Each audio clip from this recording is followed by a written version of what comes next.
Harry دروازے سے نکل کر صحن کی طرف بڑھ گیا۔ صحن عبور کرنے کے بعد اسے باغیچے میں ایک بینچ دکھائی دیا۔ وہ آہستہ چلتا ہوا اس کی طرف بڑھ گیا۔ بینچ پر بیٹھ کر وہ دل بہلانے کے لیے دھیمے لہجے میں گنگنانے لگا، سالگرہ کا دن مبارک ہو مجھے، سالگرہ کا دن مبارک مجھے۔ نہ کوئی کارڈ، نہ کوئی تحفہ اور نہ کوئی کیک۔ وہ آج کی شام بھی کچھ اسی طرح گزارنے پر مجبور تھا جیسے اس کا کوئی اپنا دنیا میں کبھی وارد ہی نہ ہوا ہو، تنہا مگر نہ ہونے کے برابر۔ وہ اپنے ارد گرد لہلہاتے پھولوں کی طرف دیکھنے لگا جو سرو سبز ٹہنیوں پر اداس معلوم ہو رہے تھے۔ ہیری کا من بجھا بجھا سا تھا۔ آج سے پہلے اسے کبھی اتنا اکیلا پن محسوس نہیں ہوا تھا۔ ہاگورڈ اسکول کی کسی چیز سے بھی زیادہ، کوئڈچ کھیل سے بھی زیادہ ہیری کو اپنے سب سے اچھے دوستوں رون اور ہرمائنی گرینجر کی یاد آ رہی تھی۔ بہرحال ایسے لگ رہا تھا جیسے ان لوگوں کو اس کی بالکل بھی یاد نہیں آ رہی تھی۔ پوری گرمیوں میں دونوں میں سے کسی نے بھی اسے خط تک نہیں لکھا تھا، جبکہ رون نے ہیری سے کہا تھا کہ وہ اسے اپنے گھر رہنے کے لیے ضرور بلائے گا۔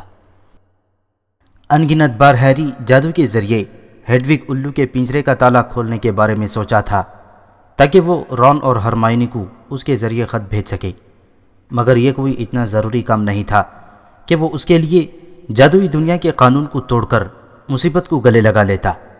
وہ اچھی طرح جانتا تھا کہ نابالغ جادوگر کو اسکول سے باہر کسی بھی قسم کا جادو کرنے کی اجازت بالکل نہیں تھی۔ خلاف ورزی کی صورت میں اسے سزا کے طور پر جادوئی دنیا سے بدر کر دیا جا سکتا تھا۔ پھر وہ نہ اسکول جا سکتا تھا اور نہ ہی جادوئی بازار میں۔ یہ الگ بات تھی کہ ڈرسلی گھرانہ جادوئی دنیا کے ان قوانین کے بارے میں کچھ نہیں جانتا تھا، اور نہ ہی ہیری نے یہ بات ان میں سے کسی کو بتائی تھی۔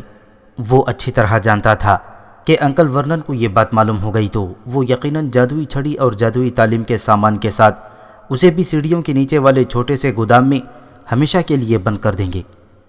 یہ مختصر سی آزادی صرف ڈر کی وجہ سے ہیری کو ملی تھی، کیونکہ تمام ڈرسلی افراد کسی گندے بھورے میں تبدیل ہونا بالکل پسند نہیں کرتے تھے۔ ڈرسلی گھرانے میں لوٹنے کے 2 ہفتے بعد تک ہیری اناپ شناپ جادوئی کلمات بولتا رہا، اور جب ڈڈلی اپنی جان چھڑا کر تھلتھلے پیروں کے ساتھ کمرے سے باہر بھاگتا تب اسے بہت مزہ آتا تھا۔ لیکن رون اور ہرمائنی کی لمبی خاموشی کی وجہ سے ہیری اب خود کو جادوئی دنیا سے اتنا الگ تھلگ محسوس کر رہا تھا کہ اسے ڈڈلی کو تنگ کرنے میں بھی مزہ نہیں آتا تھا۔ ہیری کو بے حد دکھ ہو رہا تھا کہ اس کے سب سے اچھے دوست رون اور ہرمائنی نہ صرف خط لکھنا بھول چکے تھے بلکہ اب تو وہ اس کی سالگرہ کو بھی فراموش کر گئے تھے۔ اگر اس لمحے اسے ہاگورڈ اسکول سے کوئی خط مل جاتا یا کسی بھی دوست کا رابطہ قائم ہو پاتا تو وہ مارے خوشی کے الو کو ہر وہ چیز دے دیتا جو وہ اسے طلب کرتا۔ وہ اس قدر یاسیت میں ڈوب چکا تھا کہ اسے اپنے سب سے بڑے حریف ڈریکو میلفوئی کی صورت بھی دیکھنے کو مل جاتی تو وہ یقیناً خوش ہو جاتا، کیونکہ 1 سال پہلے کی زندگی سے اتنا سرشار ہو چکا تھا کہ اسے کبھی کبھی یہ خوف محسوس ہونے لگتا کہیں یہ سب خوش خواب نہ بن جائے۔ یہ الگ بات تھی کہ ڈسلی گھرانہ حقیقت بن کر اسے بری طرح ڈس رہا تھا۔ ایسا بھی نہیں تھا کہ ہیری ہاگورڈ اسکول میں گزشتہ سال میں محض شرارتیں ہی کی ہوں۔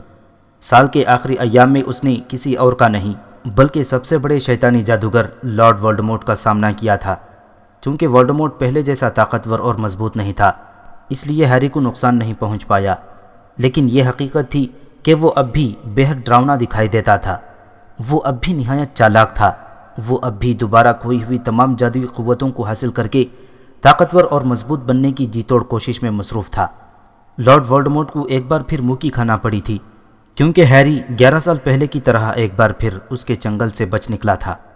یہ الگ بات تھی کہ اس بار اسے بچ نکلنے میں کافی جدوجہد کرنا پڑی اور وہ موت کے منہ میں جا کر لوٹ آیا تھا۔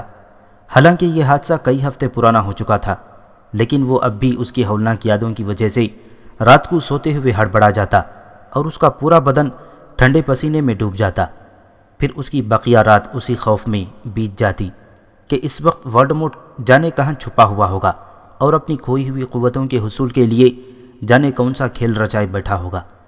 کبھی کبھار تو وولڈمورٹ کا وجود اسے اپنے کمرے میں ہی محسوس ہوتا اور خوف کے مارے اس کی گھیگی بن جاتی۔ ہیری کی نظروں کے سامنے اکثر وولڈمورٹ کا بدصورت، سرخ اور خوفناک چہرہ آ جاتا۔ اور اس کی بڑی بڑی غصے سے بھری ہوئی آنکھیں خود کو گھورتے ہوئے محسوس ہوتیں۔ ہیری باغیچے کے پنچ پر بیٹھا بے خیالی سے باڑ میں لگی ہوئی جھاڑیوں کو خالی نظروں سے دیکھ رہا تھا کہ وہ اچانک ٹھٹک سا گیا۔ اسے یوں محسوس ہوا جیسے جھاڑیوں میں کوئی چھپا ہوا ہو، اسے گھور رہا ہو۔ ہیری تن کر بیٹھ گیا۔ اس نے ان دو بڑی بڑی سبز آنکھوں کو دیکھ لیا تھا جو جھاڑیوں کے پتوں کے درمیان ابھری ہوئی دکھائی دے رہی تھیں۔ ہیری اچھل کر کھڑا ہو گیا۔ ٹھیک اسی وقت صحن کے دوسری سمت سے ایک چڑھانے والی آواز اس کی سماعت میں اترتی چلی گئی۔ میں جانتا ہوں آج کون سا دن ہے۔ ہیری نے دیکھا کہ ڈڈلی بطخ جیسی چال چلتے ہوئے اس کی طرف بڑھ رہا تھا۔ کیا؟ ہیری نے پوچھا۔ اس کی نظریں ابھی تک جھاڑیوں کے پتوں میں دکھائی دینے والی آنکھوں پر مرتکز تھیں جو بدستور اسے گھورتی ہوئی دکھائی دے رہی تھیں۔ پھر پتوں نے اپنی پلکیں جھپکائیں اور وہ دونوں موٹی موٹی آنکھیں نظروں سے اوجھل ہو گئیں۔ ہیری اس بارے میں کچھ بھی نہیں سمجھ پایا تھا۔ اسے ڈڈلی کی آمد ناگوار گزری تھی۔ میں جانتا ہوں کہ آج کون سا دن ہے، ڈڈلی نے اس کے بالکل قریب آ کر طنزیہ انداز میں اپنا جملہ دہرایا۔ بہت خوب، چلو تمہیں اب ہفتے کے دنوں کے نام تو یاد ہو گئے۔ ہیری نے اس کے چہرے پر ایک نظر ڈالتے ہوئے کہا۔ میں جانتا ہوں کہ آج تمہاری سالگرہ کا دن ہے، ڈڈلی نے منہ بسور کر کہا، لیکن مجھے یہ بتاؤ کہ تمہیں کسی نے بھی مبارکباد کا کارڈ نہیں بھیجا؟ کیا اس عجیب سی جگہ جہاں تم پڑھنے کے لیے گئے تھے وہاں پر تمہارا ایک بھی دوست نہیں؟ تمہارے لیے یہ زیادہ بہتر ہوگا کہ ان باتوں کو جاننے کی کوشش مت کرو جنہیں تمہارے والدین ناپسند کرتے ہیں۔ اگر تمہاری ممی کو یہ معلوم ہو گیا کہ تم میرے اسکول کے بارے میں بات کر رہے تھے تو وہ یقیناً ڈانٹیں گی۔ ہیری نہایت اطمینان بھرے لہجے میں جواب دیا۔ ڈڈلی نے اپنی پتلون کو جھٹکے سے اوپر کی طرف کھینچا جو کہ اس کی بھاری بھرکم کمر سے کھسک کر نیچے اتر رہی تھی۔ تم جھاڑیوں کو کیوں گھور رہے تھے؟ ڈڈلی نے تجسس بھرے انداز میں پوچھا۔ میں یہ سوچ رہا تھا کہ ان میں آگ لگانے کے لیے سب سے اچھا جادوئی کلمہ کون سا ہوگا، ہیری نے پرسکون انداز میں جواب دیا۔ ڈڈلی یہ سن کر ہڑبڑاہٹ میں پیچھے کی طرف لڑکھڑاتے ہوئے ہٹا اور اس کے فربا چہرے پر دہشت کے آثار دکھائی دینے لگے۔ تم ایسا نہیں کر سکتے، ڈیڈی نے تمہیں جادو کرنے سے منع کیا ہوا ہے۔ انہوں نے کہا ہے کہ جادو کا استعمال کرنے پر وہ تمہیں ہمیشہ کے لیے اپنے گھر سے نکال دیں گے اور تم کہیں دوسری جگہ جا کر رہ بھی نہیں سکتے۔ تمہارا تو کوئی دوست بھی نہیں ہے جو تمہیں اپنے گھر پر رکھ لے۔ نیاریا کونچھا جل دیا، شوبدہ چھچوندر بل کھائے، ہیری نے غضبناک آنکھوں سے ڈڈلی کو گھورتے ہوئے تند خو لہجے میں کہا۔ ڈڈلی کا چہرہ سفید ہو چکا تھا۔ ممی، ڈڈلی چیختے ہوئے جان چھڑا کر گرتے پڑتے گھر کی طرف بھاگا۔ ممی دیکھو، ہیری وہ کر رہا ہے جس کے بارے میں آپ جانتی ہو۔ ہیری کو اس کی ایک پل کی خوشی کی بھاری قیمت چکانا پڑی۔ چونکہ ڈڈلی یا جھاڑیوں کو کوئی نقصان نہیں پہنچا تھا، اس لیے آنٹی پتونیا فوراً سمجھ گئی کہ ہیری نے سچ مچ کا جادو نہیں کیا تھا بلکہ اس نے اس کے لاڈلے بیٹے کو تنگ کرنے کے لیے کھیل رچایا تھا۔ آنٹی پتونیا نے تیش میں آ کر صابن لگا ہوا فرائنگ پین جو اس وقت اس کے ہاتھ میں تھا کھینچ کر ہیری کو دے مارا۔ ہیری اگر بر وقت سر نیچے نہ جھکا لیتا تو یقیناً اس کا سر پھٹ چکا ہوتا۔